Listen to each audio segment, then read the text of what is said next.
Hey guys, Bad Infos here, and these are my 10 favorite characters in Grand Theft Auto 3. The people you interact with in this game are not that many actually, so making a list like this was not a very difficult task. I will not include the protagonist Claude here, because I'll make a separate 10 best protagonist list in the future, and I wanna give the spotlight to other amazing characters. Anyone else is allowed a spot. Let's see who I picked, and I would love to see who you chose as your favorite as well. So, without further ado, here are my 10 favorite characters in GTA 3. Number 10 goes to Raymond Chow, the always angry, sometimes screaming guy you see at the toilet block at the park. I think he's an awful person, but love how mysterious he can be. He's probably the most careful person in the game. Other characters like Catalina just announce their evilness, but Ray hides his true intentions very well. Him being evil is kinda debatable, honestly. He tries and succeeds in murdering Leon, sure, but Leon had dirt on him and I guess it was justified? I don't know, but I see him as a bad guy, and the reason why he's on the list is not only because he looks funny while taking a dump, but because his voice actor is superb. I'm a marked man, so I'm getting out of here. Get me to my flight at the airport, and I'll make it worth your while.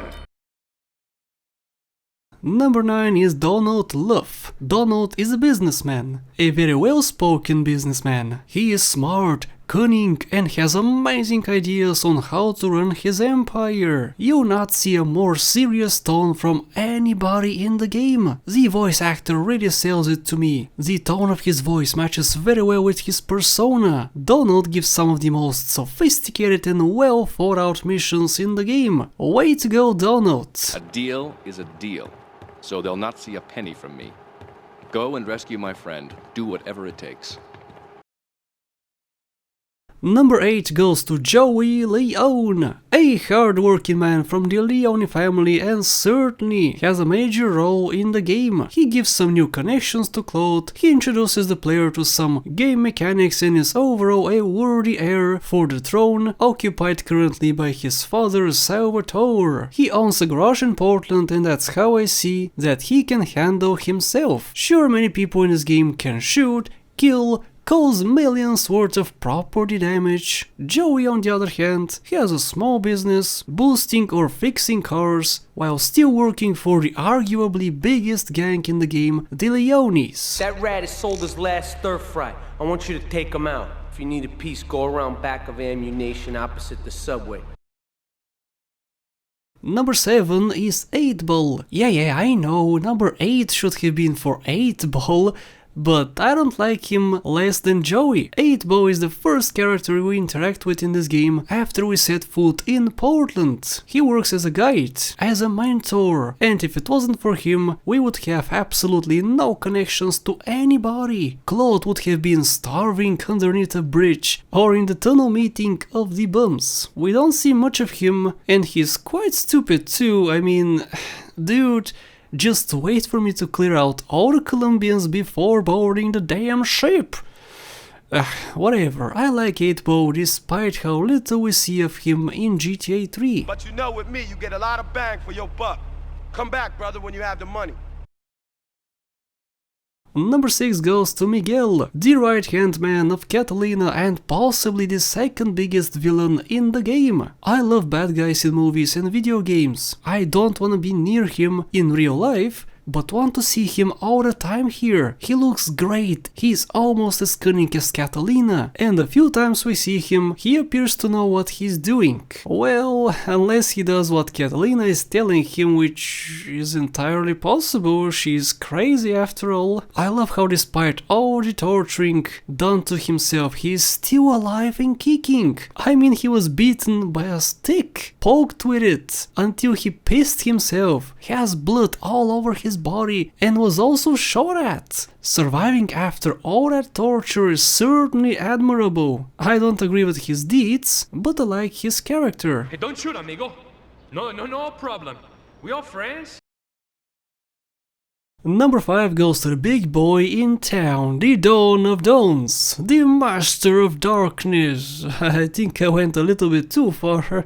It's Salvatore Leona, of course, the big daddy of Portland who wants to control every gang. He's so thirsty for power that he's willing to sacrifice one of his biggest allies to be on top. In some ways I understand him. I mean, if I had Maria as a girlfriend, I would go crazy too. Salvatore is a father-like figure for many people in the game, including the protagonist for a while, but because of him the Leone/Mafia guys shoot you on sight later in the game and is overall a bad guy. I'm asking you to destroy that spank factory as a personal favor to me, Salvatore Leone.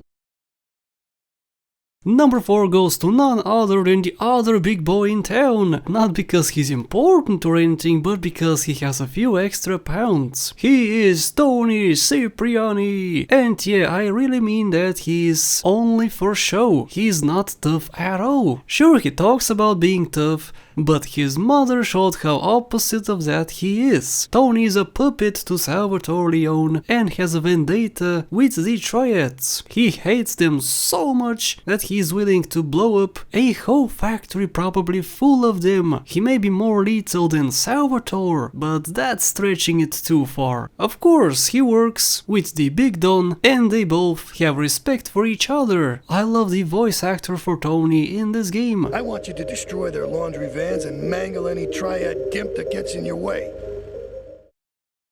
And now it's down to the final 3. Number 3 goes to, as some pedestrians say, the crazy lady, Maria! You know, the crazy girlfriend of Salvatore? The girl who shakes her butt at the disco? The same Maria who saves Claude's life? Maria, guys, the one who gets tied up and really wants to pee, but can't because Asuka doesn't let her go? Yeah, that one! She's an ally throughout the game and is a bit nuts.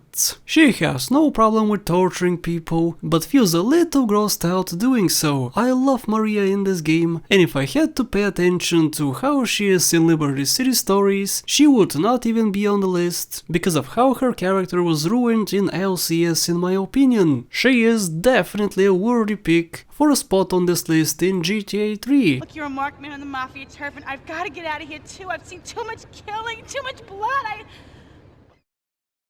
Number 2 goes to Asuka Cousin. Speaking of crazy, I have more for you. Well, she's not as nuts as Maria is, but this is the kinkiest person in the game. She is possibly lesbian, who likes to play around with her new love toy, Maria. She ties her up for some reason, gives her a massager, which is probably a vibrator. Asuka is Kenji's sister, and they are the complete opposite. Sure, she can be as serious as he is, but for the majority of the cutscenes, we'll see the funny and kinky side of her. Miguel seems to think I'm mistreating him. Asuka is not the craziest person here, however. That title goes to Catalina, who takes the number 1 spot.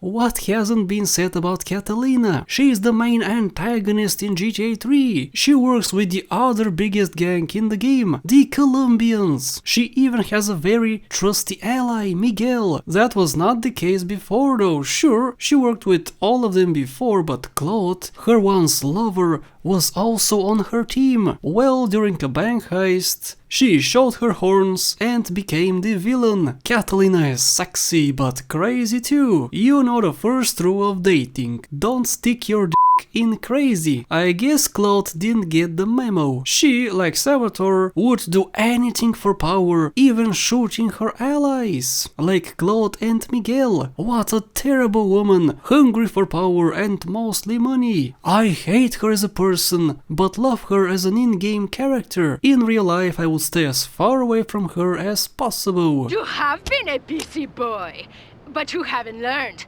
I'm not to be trusted. Kill the idiot! And that's it, guys, for all the best characters in GTA 3. If you don't agree, let me know which ones you like the most. Subscribe to my channel for more top lists, lists for best cutscenes, best games, and whatnot. Thank you so much for watching. I'll see you in the next one.